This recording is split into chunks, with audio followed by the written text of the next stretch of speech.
Roberta. Musíš mi pomôcť. Prišlo mi veľmi zle. No, jasné, že ti je zle, keď nevieš, ako sa pije. Prosím. Potrebujem čerstvý vzduch. Poď so mnou, prosím. Diego, prečo toľko piješ? Nevieš, že si pomaly ničíš mozog, ktorý ti ešte ostal? Ha? Pomôž mi. Dobre, poď sa nadýchať čerstvého vzduchu. Dobre, poď. Zhlboka dýchaj. Dýchaj, nech je ti lepšie. A možno to prejde. Už mi je lepšie. Dobre. Tak sa pomaly vrátime naspäť. Toto miesto je trochu zvláštne. Nie. Ty nikam nepôjdeš. Čo to robíš? Čo to robím? Zaplatíš mi za to, čo som si musel odtrpieť. Pusti ma, ty idiot! Pusti ma! Pusti ma! Nerob sa. Páči sa ti to, nie?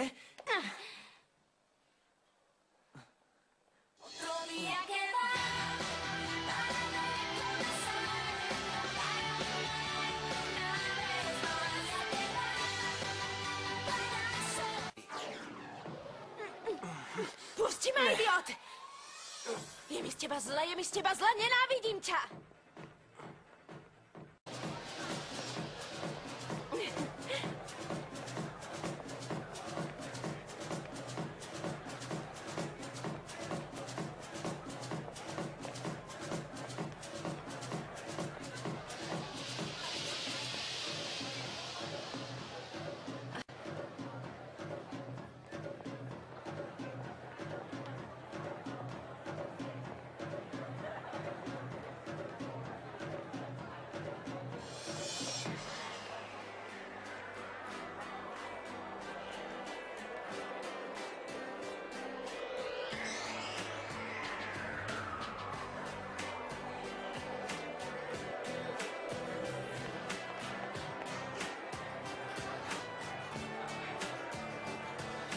Tak potom nám zostáva už iba jedna možnosť. Čo? Počúvajme. Odovzdať zodpovedného. Nie, toto nie je možné. My všetci sme za to zodpovední. Všetci. Nie všetci. Bola to jedna osoba, ktorú napadla tá myšlienka a bola si to ty. Čo? Tak sa nemýlim, aj ty si tam bol. Čo, ideš si niečo dokazovať? No tak Stačilo. Tak to sa nie. Myslím, že by sa mal... Toto naozaj nemyslíte vážne. To nie je pravda. Je to naša chyba. Vymyslel to stále My s tým nemáme nič spoločné. Naozaj s tým nemáme nič spoločné. Je ti to jasné? Hej! Hovorte jeden Uvedom si, počúvať, čo máme robiť. Ty vážne nie si normálna, Belen. No tak hovor. Počúvajte. Čo je to s vami? Čo ste úplne zabudli, že sme sa stretli a dohodli sa na tej párty spoločne? Všetci? Nie, mýliš sa. To bola aliancia. A nie je to snáď úplne to isté? Nie. Politici vytvoria alianciu, keď majú spoločný cieľ. Ale keď ho dosiahnu, rozpadne sa. To je všetko. Pozri, dostala si nás do toho, tak nás vyťahni. Jasné. To sa dalo Kto to čakať. hodil?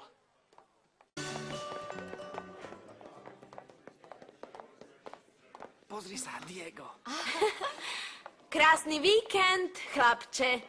Prečo ma musíš stále otravovať? Radšej sa staraj o to, že tvojej mame sú vidno tangáče. Nič jej nevidno, lebo ich nenosí. Ale v každom prípade si myslím, že tebe sú tie parohy vidieť viac. Vieš čo? Aspoň je život spravodlivý. Chlapci s dievčatami a plevel s burinou. Prečo ma nenecháš na pokoji?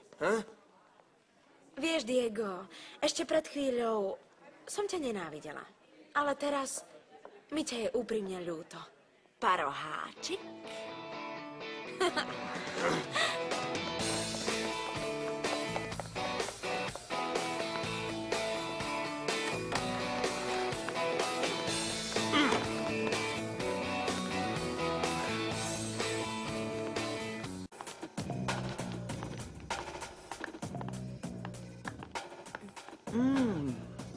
Pozrieme sa, o koho ide. Alebo je tvoja návšteva kompromitujúca? Odíď, inak ťa vyhodím. No áno, to chcem vidieť. Choď preč, Roberta. Pusti ma! Roberta, prečo vždy musíš začať, A čo som urobila? Čo? Čo sa tu deje?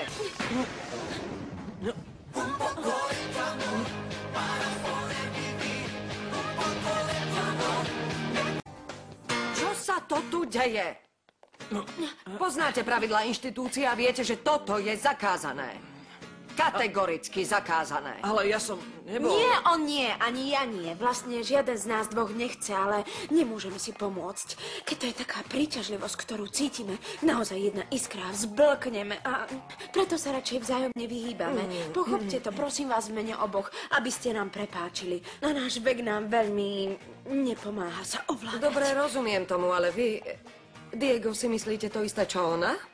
Alicia, divím sa, že sa to pýtate muža. V hre je jeho mužnosť. Roberta. Čo? Poviem vám to ináč, ale nebude sa vám to páčiť. Nie, nechajte to tak. Okrem toho nemyslím, že by bol schopný odolať a zostať ako dáky čudák. Jasné, že nie. Počujte. Nie, pozrite sa, rozumiem tej žiadostivosti, ale treba ju zahnať inými vecami, produktívnejšími, veľa cvičiť, alebo čo, študovať a čítať. No, nahradiť ju zdravšími vecami. Takže, choďte teraz, prosím, i hneď do jedálne. No tak.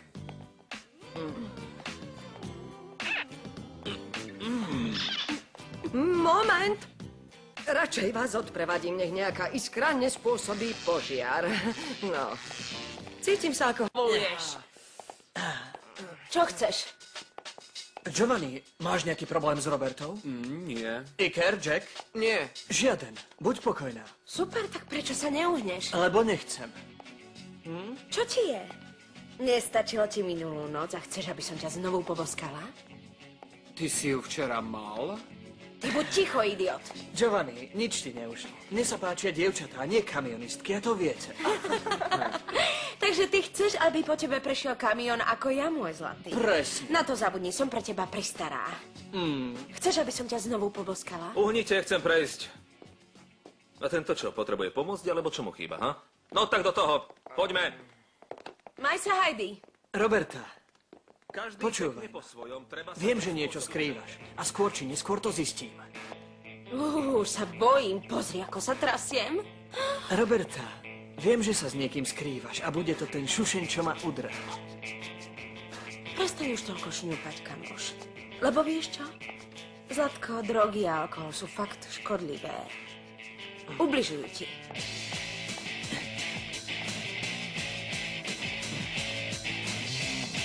Hej, Giovanni, sadni si sem.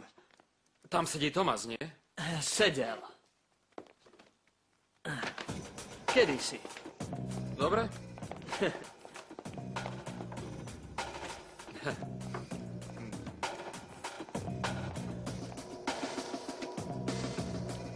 Niekedy som z Diega Bustamanteho naozaj chorá. Nikdy som nepoznala človeka, ktorý by ma tak vytáčal. A Roberta, v skutočnosti ten chalan žije v dome, ktorý je ako peklo. Nemôžeš vedieť, čo ten chudák cíti naozaj. Chudák? Áno. Chudáčik to určite, Lupe. Áno, Lupita, preháňa, že chudák. A čo? Nie, pre mňa je ten chalan v podstate obeť. Naozaj. Lupe, pri tebe je Heidi horšia ako Cruella de Vil, he? To sú Diegové veci. Nie. Ten imbecil sa sem neplánuje nasťahovať však? S dovolením? Prečo? Nedovolíš mi to? Alebo čo?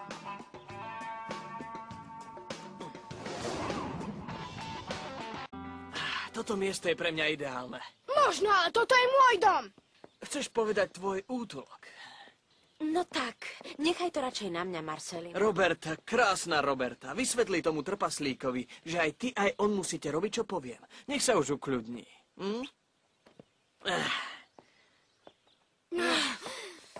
Ten hnusný zlý bastard. Mali by sme niečo urobiť, aby si uvedomil, že sa ho nebojíme.